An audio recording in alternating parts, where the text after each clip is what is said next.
नमस्कार दोस्तों, मैं हूं आपका दोस्त भोला प्रसाद यादव। स्वागत करता हूं इस वीडियो सीरीज में आपका, जहां पर हम बात करने जा रहे हैं डेटा स्ट्रक्चर्स की। तो दोस्तों, ये एक नई वीडियो सीरीज होने वाली है जहां पर हम टॉपिक बाय टॉपिक एकेटीयू के सिलेबस के अकॉर्डिंग डेटा स्ट्रक्चर को डिस्कस करने वाले हैं। अब क्योंकि यहाँ पर हम ये डेटा स्ट्रक्चर को एकेटीयू के सिलेबस के अकॉर्डिंग डिस्कस करेंगे, तो यहाँ से अगर आप अदर कॉम्पिटिटिव एग्जाम या फिर नेट या गेट की भी तैयारी करना चाहें तो आसानी से आप इससे तैयारी कर सकते हैं। ठीक है, तो यहाँ पर जो हमारा मेन फोकस होगा वो एकेटीयू के सिलेबस पर होगा, लेकिन यहाँ से आप इजीली अदर कॉम्पिटिटिव एग्जाम के लिए भी तैयारी कर सकते हैं। तो दोस्तों, ये एक कंप्लीट वीडियो सीरीज होने वाली है जहां पर हम एकेटीयू के सिलेबस के अकॉर्डिंग टोटल डेटा स्ट्रक्चर को जीरो लेवल से लेकर हाई लेवल तक डिस्कस करने वाले हैं। तो दोस्तों, अगर इन सारी वीडियोस को आप सिंसियरली फॉलो करते हैं तो मैं आपसे वादा करता हूं, चाहे वो कोई एग्जाम हो, चाहे आपका यूनिवर्सिटी एग्जाम हो या फिर नेट हो या फिर गेट हो, कोई भी एग्जाम हो, वहां पर आपका डेटा स्ट्रक्चर से कोई भी क्वेश्चन आएगा तो आप आसानी से कर सकते हैं। तो चलिए दोस्तों, ज्यादा समय नहीं खराब करेंगे और बिल्कुल जीरो लेवल से शुरू करते हैं डेटा स्ट्रक्चर को।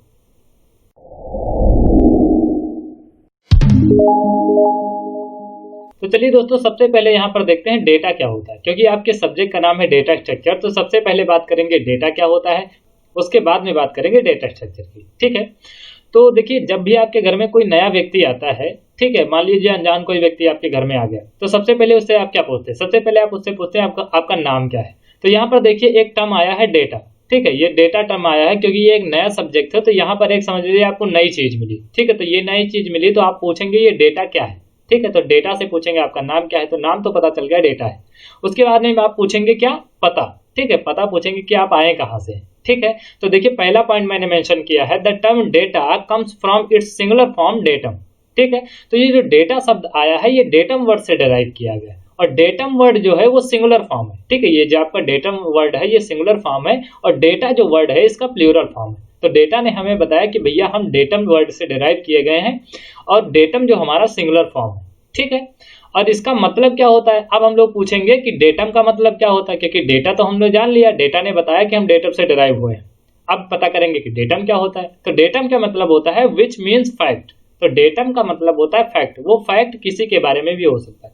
फैक्ट का मतलब क्या होता है? किसी के बारे में कोई जानकारी। ठीक है, किसी के भी बारे में कोई भी जानकारी जो आपके पास होती है उसे हम लोग फैक्ट कहते हैं। ठीक है, जैसे आप ऐसे कह लिए कि एक क्लास में 20 स्टूडेंट है। ठीक है, किसी क्लास में 20 स्टूडेंट है तो वो क्लास के बारे में एक फैक्ट हुआ। ठीक, या फिर कह लीजिए कि एक आदमी के पास 100 रुपए है तो ये उस आदमी के बारे में एक जानकारी हुई। या फिर ऐसे कह लीजिए कि आपके पास 2 पैर हैं या 2 हाथ हैं, तो ये सारी क्या हुई? आपके बारे में इंफॉर्मेशन हुई। ये जो सारी चीजें कहीं से भी आपको मिल पा रही, किसी के भी बारे में, ये सारी चीजें होती हैं फैक्ट। ठीक है, और इसी फैक्ट को हम लोग डेटा कहते हैं। ठीक, अब देखिए सेकंड पॉइंट मैंने मेंशन किया है, the data is fact about people, place और सम अदर एंटिटी। ठीक है, तो डेटा आपने जाना डेटा क्या होता है। डेटा किसी के भी बारे में कोई फैक्ट होता है, और वो फैक्ट किसी के भी बारे में हो सकता है। वो पीपल भी हो सकता है, प्लेस हो सकता है, या कोई अदर एंटिटी हो सकती है। अदर एंटिटी का मतलब यहाँ से कह लीजिए कि जैसे किसी प्लेस का भी नाम ले सकते हैं। जैसे आप कहें किसी कॉपी में 10 पेजेस हैं, ठीक है, तो ये कॉपी के बारे में एक इंफॉर्मेशन हुई। ठीक है, तो ये एक एंटिटी दूसरा हुआ। अब आप ऐसे कह लीजिए कि एक बाइक में 2 ब्रेक होते हैं। किसी भी एंटिटी के बारे में कोई भी जानकारी, ये आपका फैक्ट होता है, वही आपका डेटा होता है। ठीक, लेकिन यहाँ पर क्योंकि हम लोग डेटा स्ट्रक्चर में डेटा की बात कर रहे हैं, मतलब कंप्यूटर साइंस में डेटा की बात हो रही, तो ठीक है, तो हम लोग यहाँ पर बात करेंगे कि कंप्यूटर साइंस में भैया डेटा स्ट्रक्चर क्या होता है।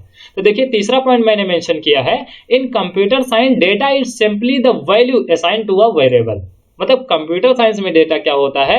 Simply the value assign to a variable. मतलब कोई भी वैल्यू अगर किसी वेरिएबल को असाइन की जाती है तो वो आपका होता है डेटा। आपको वेरिएबल के बारे में तो बहुत अच्छे से पता होगा, क्योंकि आपने फर्स्ट ईयर में पढ़ा हुआ इंटीजर टाइप का वेरिएबल, कैरेक्टर टाइप का वेरिएबल, फ्लोटिंग टाइप का वेरिएबल, या फिर स्ट्रिंग टाइप का वेरिएबल। ठीक है, आपने बहुत सारे वेरिएबल के बारे में पढ़ रखा है। तो यहाँ पर डेटा क्या होता है कंप्यूटर साइंस में, कि जो भी वैल्यू किसी भी वेरिएबल को असाइन की जाती है वो आपका हो जाता है डेटा।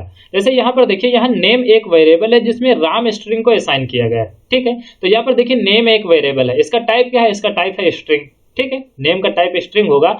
यहाँ पर नेम वेरिएबल को राम स्ट्रिंग असाइन की गई, तो यहाँ पर जो राम है ना, ये एक वैल्यू है। ठीक है, ये एक वैल्यू है जो नेम वेरिएबल में असाइन किया गया है। तो यहाँ पर राम क्या हुआ? राम एक वैल्यू हुआ, और वैल्यू ही डेटा होता है। ठीक है, अगर किसी वेरिएबल को कोई वैल्यू असाइन की जा रही है तो वो वैल्यू एक डेटा होता है। ठीक है, तो यहाँ पर देखिए जो भी इक्वल टू का साइन लगा है ठीक है, ये आपका इक्वल टू का साइन लगा है, इक्वल टू के साइन के जो लेफ्ट हैंड साइड में लिखा वो आपका होगा वेरिएबल और जो राइट हैंड साइड में लिखा है वो आपका होगा डेटा यानी कि वैल्यू। ठीक है, ऐसे आप देखिए यहाँ पर लिखा a इक्वल टू 10, मतलब यहाँ पर a एक वेरिएबल है जिसमें 10, ठीक है, इंटीजर 10 असाइन किया गया है, मतलब a का टाइप क्या होगा, a का टाइप हो गया आपका इंटीजर। यहाँ पर दूसरा लिखा एनिमल इक्वल टू कैट, ठीक है, एनिमल इक्वल टू कैट लिखा था, एनिमल यहाँ पर एक वेरिएबल है, कैट यहाँ पर एक स्ट्रिंग कह लीजिए, ठीक है, कैट यहाँ पर एक स्ट्रिंग है। तो आपको समझ में आया होगा कि कंप्यूटर साइंस में डेटा क्या होता है। कंप्यूटर साइंस में डेटा क्या होता है, जो भी वैल्यू किसी भी वेरिएबल को असाइन की जाती है वो आपका होता है डेटा। ठीक है, अब बात करते हैं डेटा स्ट्रक्चर की। अब देखिए, क्योंकि आप डेटा के बारे में जान चुके हैं तो अब हम लोग देखते हैं कि डेटा स्ट्रक्चर एक्चुअल में क्या होता है। तो सबसे पहले डेफिनेशन को पढ़ लेते हैं। डेफिनेशन यहाँ पर लिखी हुई है, a data structure in computer science is a way of storing and organising data in computer's memory or even disk storage so that it can be used efficiently. ठीक है, तो डेटा स्ट्रक्चर कंप्यूटर साइंस में क्या होता है, data structure कुछ नहीं होता, डेटा स्ट्रक्चर डेटा को अलग अलग तरीके से ऑर्गेनाइज करने का एक तरीका होता है। ठीक है, आपने पहले पढ़ा डेटा, ठीक है। अब मान लीजिए कि डेटा किसी क्लास में 10 स्टूडेंट है और दूसरी क्लास में मान लीजिए क्लास फर्स्ट में 10 स्टूडेंट है, सेकंड क्लास में 30 स्टूडेंट है, फोर्थ क्लास में आप मान लीजिए 25 स्टूडेंट है। तो देखिए अलग अलग क्लास में अलग अलग तरीके के स्टूडेंट है, तो अलग अलग क्लास में अलग अलग तरीके के स्टूडेंट है, तो हर एक के बारे में डेटा हुआ। अब आप सारे डेटा को कलेक्ट कर लीजिए कि क्लास 1 में कितने स्टूडेंट है, क्लास 2 में कितने स्टूडेंट है, 3 में कितने स्टूडेंट है, 4 में कितने स्टूडेंट है। उसके बाद में उसको आप एक वे में ऑर्गेनाइज कीजिए, ठीक है, किसी स्टोर कर लीजिए, उसके बाद एक सही तरीके से ऑर्गेनाइज कीजिए। जैसे आपने क्या किया कि जिसमें सबसे ज्यादा, ठीक है, जिस क्लास में सबसे ज्यादा स्टूडेंट है उसको सबसे हायर पे रखा, उसके बाद में जिसमें उससे कम है, उसके बाद में उससे कम, उसके बाद में उससे कम, इस तरीके से आप डेटा को ऑर्गेनाइज कर रहे हैं। तो यहाँ पर देखिए डेटा स्ट्रक्चर क्या बताता है कि डेटा को आप किस तरीके से ऑर्गेनाइज करें सो that it can be used efficiently. ठीक है, यहाँ पर डेटा स्टोर आप कहाँ करेंगे, क्योंकि कंप्यूटर की बात कर रहा है तो कंप्यूटर की मेमोरी में स्टोर करेंगे, ठीक है, ताकि आप उसको बहुत अच्छे से एक्सेस कर सकें और इफिशिएंटली एक्सेस कर सकें।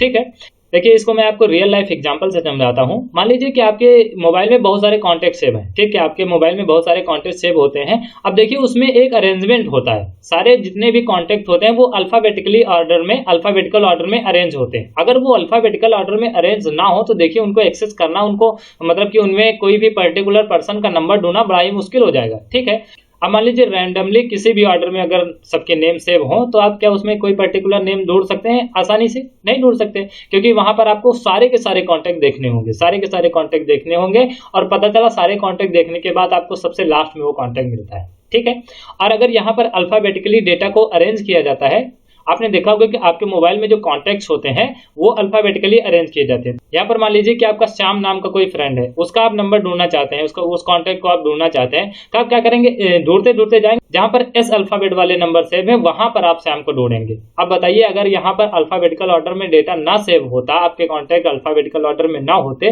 तो आपको पूरी की पूरे कॉन्टैक्ट को ढूंढना होता, उसमें आप श्याम को ढूंढते तो बड़ा ही टाइम लगता। ठीक है, तो डेटा स्ट्रक्चर क्या करता है, डेटा स्ट्रक्चर आपको प्रोवाइड करता है एक तरीका कि आप कैसे डेटा को ऑर्गेनाइज करें और ऑर्गेनाइज क्यों करेंगे, ताकि हम इसको इफिशिएंटली यूज कर सके। ठीक है, तो आपके मोबाइल में एक डेटा स्ट्रक्चर वर्क कर रहा होता है, जैसे ही आप उसमें कोई नया कॉन्टैक्ट ऐड करते हैं तो देखिए एक बिल्कुल अरेंजमेंट सही से होता है। ठीक है, वो जहां पर उसका प्रॉपर प्लेस होता है वहीं पर आपका कॉन्टैक्ट जाके सेव होता है, कहीं पर भी नहीं सेव हो जाता है। ठीक, देखिए यहाँ पर एक मैंने नोट लिखा हुआ है, note data structure is not a language. ठीक है, सबसे बड़ी भूल लोगों की ये होती है कि डेटा स्ट्रक्चर को एक लैंग्वेज समझ लेते हैं। डेटा स्ट्रक्चर का मतलब क्या हुआ, डेटा का स्ट्रक्चर, मतलब अलग अलग तरीके से डेटा को स्ट्रक्चर प्रोवाइड करना ही डेटा स्ट्रक्चर होता है। जैसे आपने किसी डेटा को अल्फाबेटिकल ऑर्डर में अरेंज किया तो वो डेटा का एक अलग अरेंजमेंट हुआ। किसी डेटा को आपने मान लीजिए नंबर्स हैं तो उसको असेंडिंग ऑर्डर में अरेंज किया तो वो एक अलग स्ट्रक्चर है, डिसेंडिंग ऑर्डर में अरेंज किया तो एक अलग स्ट्रक्चर है। तो यहाँ पर देखिए अलग अलग तरीके से डेटा को स्ट्रक्चर प्रोवाइड कर रहे हैं, तो अलग अलग तरीके से डेटा को स्ट्रक्चर प्रोवाइड करना ही डेटा स्ट्रक्चर होता है। तो डेटा स्ट्रक्चर लैंग्वेज नहीं होता, ये किसी भी लैंग्वेज को यूज करके स्ट्रक्चर बनाया जा सकता है डेटा का। ठीक है, तो किसी भी लैंग्वेज का यूज करके आप अलग अलग तरीके से डेटा को स्ट्रक्चर कर सकते हैं। तो डेटा स्ट्रक्चर एक लैंग्वेज नहीं होता है, ये किसी भी एक पर्टिकुलर लैंग्वेज को यूज करके बनाया जा सकता है। अब आपकी वो लैंग्वेज कुछ भी हो सकती है, वो जावा हो सकती है, C++ हो सकती है, पाइथन हो सकती है, बहुत सारी लैंग्वेजेज हैं जिसका यूज करके आप डेटा स्ट्रक्चर को, ठीक है, डेटा स्ट्रक्चर को इम्प्लीमेंट कर सकते हैं। तो इस पूरे के पूरे सिलेबस में आपको केवल डेटा स्ट्रक्चर ही पढ़ना है। अलग अलग तरीके से कैसे कैसे आप डेटा को स्ट्रक्चर प्रोवाइड करेंगे, ठीक है, अलग अलग तरीके से कैसे कैसे आप डेटा को स्ट्रक्चर प्रोवाइड करेंगे। और करेंगे हम क्यों डेटा को स्ट्रक्चर प्रोवाइड? क्योंकि हमें भैया डेटा को इफिशिएंटली एक्सेस करना है या फिर उसमें एलिमेंट को इंसर्ट कराना है, डिलीट करना है, ये सारी चीजें हम लोग यहाँ पर बहुत अच्छे से देखने वाले हैं। अब देखते हैं डेटा स्ट्रक्चर की जरूरत क्या है। वैसे हम पीछे बात कर चुके हैं डेटा स्ट्रक्चर की, लेकिन यहाँ पर एक सिस्टमैटिक वे में देखते हैं कि डेटा स्ट्रक्चर क्या होता है, क्योंकि आपको यूनिवर्सिटी एग्जाम भी लिखना है। तो यहाँ पर कई सारे पॉइंट्स मैंने मेंशन कर रखे हैं, ठीक है। तो पहला पॉइंट है आपका to achieve proper and systematic arrangement of data. समझ में आया होगा आपको कि डेटा को एक प्रॉपर सिस्टमैटिक वे में अरेंज करना, ये डेटा स्ट्रक्चर की पहली जरूरत होती है। दूसरा पॉइंट मैंने लिखा variety of operations, insertion, deletion, searching या सॉर्टिंग, ठीक है। तो किसी भी डेटा स्ट्रक्चर में कोई नया एलिमेंट इंसर्ट करना, जैसे आप मान लीजिए कि आपके मोबाइल में बहुत सारे कॉन्टेक्ट सेव होते हैं, उसमें जब आप नया एलिमेंट इंसर्ट करते हैं, यानी कि नया कॉन्टेक्ट कोई भी सेव करते हैं, तो वो अपनी प्रॉपर प्लेस पर जाकर सेव होता है। मतलब जिस अल्फाबेट के बाद उस अल्फाबेट का नंबर आता है, उसके बाद में वो जाके पर्टिकुलर प्लेस पर सेव होता है, ठीक है, कहीं भी नहीं सेव होता है। या फिर किसी कॉन्टेक्ट को अगर आप डिलीट करते हैं तो वो पर्टिकुलर प्लेस से डिलीट होता है और वो उस प्लेस पर जिस भी डेटा का, मतलब उसके बाद में जो भी डेटा अरेंज होने वाला है वो ऑटोमेटिकली अरेंज हो जाता है। जैसे आप मान लीजिए ए नाम से कोई कॉन्टेक्ट आपका सेव था, बी नाम का था, सी नाम का था, तो अगर आप बी नाम वाला कॉन्टेक्ट डिलीट कर देते हैं तो सी नाम वाला उसकी जगह पर पहुंच जाएगा। मतलब पीछे वाले एलिमेंट वन प्लेस आगे की तरफ इंक्रीमेंट हो जाएंगे, ठीक है। और तीसरा है सर्चिंग, ठीक, क्योंकि आपका डेटा बहुत अच्छे से अरेंज होगा, या तो अल्फाबेटिकल ऑर्डर में, या फिर अगर आपका कोई दूसरे तरीके का डेटा हुआ तो असेंडिंग ऑर्डर में, डिसेंडिंग ऑर्डर में, तो वहां पर डेटा को सर्च करना बहुत ही आसान होता है।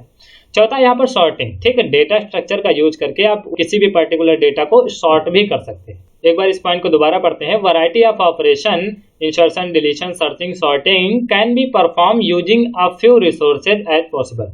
तो अलग अलग तरीके से ऑपरेशन डेटा पर परफॉर्म किए जाते हैं। और ये ऑपरेशन डिपेंड कैसे करेंगे? ये ऑपरेशन डिपेंड करेंगे आपके पर्टिकुलर डेटा पे। यहाँ पर मान लीजिए कि आपका डेटा इंटीजर टाइप का है। अगर डेटा इंटीजर टाइप का है तो उनको आप असेंडिंग ऑर्डर, डिसेंडिंग ऑर्डर में अरेंज कर सकते हैं। अगर आपका डेटा अल्फाबेटिकली है, कोई स्ट्रिंग को आपने सेव किया, बहुत सारे लोगों को नाम सेव किया, तो उसको आप अल्फाबेटिकली अरेंज कर सकते हैं, ठीक है। तो कौन से ऑपरेशन आप परफॉर्म करेंगे, किस तरीके से आप डेटा को अरेंज करेंगे, ये डेटा पर भी डिपेंड करता है, ठीक। देखिए अगला पॉइंट मैंने मेंशन किया है speed up the execution and save time and efficient use of memory space, ठीक है। क्योंकि यहाँ पर आप डेटा को एक सिस्टमैटिक वे में अरेंज करते हैं तो यहाँ पर जो एग्जीक्यूशन टाइम होगा वो सेव होगा, ठीक है। एग्जीक्यूशन बहुत ही कम टाइम में आप डेटा को एग्जीक्यूट कर पाएंगे और यहाँ पर इफिशिएंटली डेटा का यूज होगा, मेमोरी स्पेस भी एफिशिएंटली यूज होगा, ठीक है। क्योंकि आप अगर सही से डेटा को अरेंज कर रहे हैं तो वहां पर मेमोरी का अरेंजमेंट भी बहुत अच्छे से होगा, ठीक है। अगला पॉइंट देखते हैं डेटा स्ट्रक्चर आज इंप्लीमेंटेड बाय प्रोग्रामिंग लैंग्वेज, ठीक है। जैसा कि मैंने आपको पीछे भी बताया है कि डेटा स्ट्रक्चर को इंप्लीमेंट किया जाता है किसी भी पर्टिकुलर प्रोग्रामिंग लैंग्वेज का यूज करके।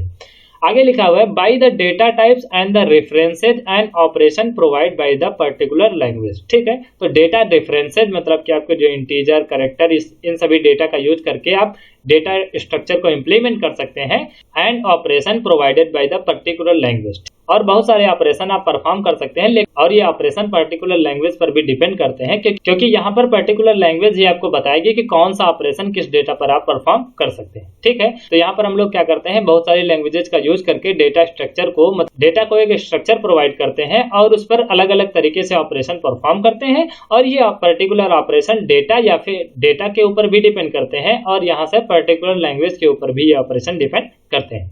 अब यहाँ पर बात आती है टाइप ऑफ डेटा स्ट्रक्चर, ठीक है। तो डेटा स्ट्रक्चर के टाइप क्या होते हैं? तो देखिए डेटा स्ट्रक्चर दो टाइप के होते हैं। पहला तो आपका होता है प्रिमिटिव डेटा स्ट्रक्चर, दूसरा होता है नॉन प्रिमिटिव डेटा स्ट्रक्चर, ठीक है। दो तरीके के डेटा स्ट्रक्चर यहाँ पर आपके होते हैं। पहला देखिए प्रिमिटिव डेटा स्ट्रक्चर कौन से होते हैं। The basic data structure are called the primitive data structure, ठीक है। जो आपके बेसिक डेटा स्ट्रक्चर होते हैं वो प्रिमिटिव डेटा स्ट्रक्चर होते हैं। एग्जाम्पल के लिए मैंने यहाँ पर लिखा इंटीजर, फ्लोट, कैरेक्टर, पॉइंटर, ठीक है। ये जो आपके बेसिक डेटा स्ट्रक्चर होते हैं यही आपके होते हैं प्रिमिटिव डेटा स्ट्रक्चर, ठीक। अब दूसरा मैंने लिखा हुआ non primitive data structure. Non primitive data structure की मैंने डेफिनेशन लिखी हुई है, the data structure which derive from primitive data structure is called non primitive data structure, ठीक है। तो ऐसे डेटा स्ट्रक्चर जिनको प्रिमिटिव डेटा स्ट्रक्चर का यूज करके डिराइव किया जाता है वो आपके होते हैं नॉन प्रिमिटिव डेटा स्ट्रक्चर, ठीक है। और नॉन प्रिमिटिव में देखिए आपका एरे आता है, लिंक लिस्ट आता है, टपल आता है, ट्री आता है, ग्राफ आता है। अब देखिए नॉन प्रिमिटिव डेटा स्ट्रक्चर को फर्दर 2 टाइप में कैटेगराइज किया गया है, ठीक है। एक आपका है लीनियर डेटा स्ट्रक्चर, दूसरा आपका है नॉन लीनियर डेटा स्ट्रक्चर, ठीक। अब देखिए लीनियर डेटा स्ट्रक्चर क्या होता है। A data structure is said to be linear if all element form a sequence, ठीक है। तो अगर आपके डेटा स्ट्रक्चर के सारी एलिमेंट एक सीक्वेंस फॉर्म करते हैं तो आप उसको कह सकते हैं कि ये डेटा स्ट्रक्चर एक लीनियर डेटा स्ट्रक्चर है। या आप ऐसे कह लीजिए कि अगर आप किसी भी डेटा स्ट्रक्चर के एलिमेंट को, सारे एलिमेंट को लीनियरली विजिट कर सकते हैं। लीनियरली विजिट करने का मतलब यह हुआ कि आप अगर एलिमेंट को विजिट कर रहे हैं तो वहां पर एलिमेंट बार बार रिपीट नहीं होने चाहिए, ठीक है। तो ऐसा डेटा स्ट्रक्चर जिसमें सारे एलिमेंट एक सीक्वेंस फॉर्म करते हैं उसको हम लोग कहते हैं लीनियर डेटा स्ट्रक्चर। और देखिए यहाँ पर एग्जांपल के लिए मैंने लिखा हुआ है array, stack, link list, Q, ठीक है। एरे तो आपको पता है, स्टैक, लिंक लिस्ट, क्यू के बारे में इस कोर्स में हम लोग बहुत ही डिटेल में डिस्कस करने वाले हैं, ठीक है। अब यहाँ पर बात आती है नॉन लीनियर डेटा स्ट्रक्चर की, ठीक है। अब यहाँ पर देखिए मैंने लीनियर डेटा स्ट्रक्चर के केस में लिखा ऐसा डेटा स्ट्रक्चर जिसके सारे एलिमेंट एक सीक्वेंस फॉर्म करें तो वो आपका लीनियर डेटा स्ट्रक्चर होता है। अब नॉन लीनियर डेटा स्ट्रक्चर क्या होगा, मतलब ऐसा डेटा स्ट्रक्चर जिसके एलिमेंट एक सीक्वेंस फॉर्म नहीं करते हैं। अगर सीक्वेंस फॉर्म करते हैं तो लीनियर डेटा स्ट्रक्चर, अगर नहीं फॉर्म करते हैं तो नॉन लीनियर डेटा स्ट्रक्चर।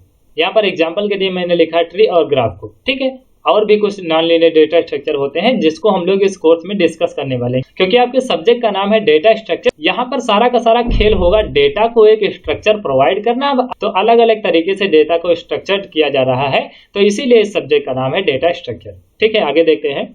यहाँ पर देखिए एक मैंने चार्ट बनाया हुआ है। इस चार्ट से आप बड़े ही इजीली समझ सकते हैं कि डेटा स्ट्रक्चर क्या होता है। यहाँ पर देखिए सबसे पहले मैंने लिखा टाइप्स ऑफ डेटा स्ट्रक्चर। तो आपको पता है 2 तरीके के डेटा स्ट्रक्चर होते हैं। पहला होता है आपका प्रिमिटिव डेटा स्ट्रक्चर, दूसरा आपका होता है नॉन प्रिमिटिव डेटा स्ट्रक्चर, ठीक है। मैंने प्रिमिटिव डेटा स्ट्रक्चर आपको बताया, इंटीजर, फ्लोटिंग, कैरेक्टर, बूलियन या फिर पॉइंटर, ये सारे के सारे डेटा स्ट्रक्चर जो आपके बेसिक डेटा स्ट्रक्चर होते हैं वो आपके प्रिमिटिव डेटा स्ट्रक्चर होते हैं। और देखिए नॉन प्रिमिटिव डेटा स्ट्रक्चर को 2 पार्ट्स में कैटेगराइज किया गया है, लीनियर और नॉन लीनियर, ठीक है। तो लीनियर में कौन कौन से आते हैं, लीनियर में आपका आएगा एरे, लिंक लिस्ट, स्टैक, ठीक है, क्यों, ये सारे लीनियर में आते हैं। और नॉन लीनियर में आपके आते हैं ट्री, ग्राफ। तो ये 2 डेटा स्ट्रक्चर हैं जो नॉन लीनियर में आते हैं, ठीक है। तो दोस्तों आपको समझ में आया होगा कि डेटा क्या होता है, डेटा स्ट्रक्चर क्या होता है, टाइप्स ऑफ डेटा स्ट्रक्चर आपको समझ में आए होंगे, linear data structure, non linear data structure, ये सारी चीजें आपको समझ में आए होंगी। तो आशा है दोस्तों ये वीडियो आपको पसंद आई होगी। अगर ये वीडियो आपको पसंद आई है और अगर आप हमारे चैनल पर नए व्यूअर हैं तो प्लीज वीडियो को लाइक कीजिए, चैनल को सब्सक्राइब कीजिए। बहुत ही जल्द हाजिर होता हूँ अगली वीडियो के साथ, तब तक के लिए दीजिए मुझे इजाजत। धन्यवाद।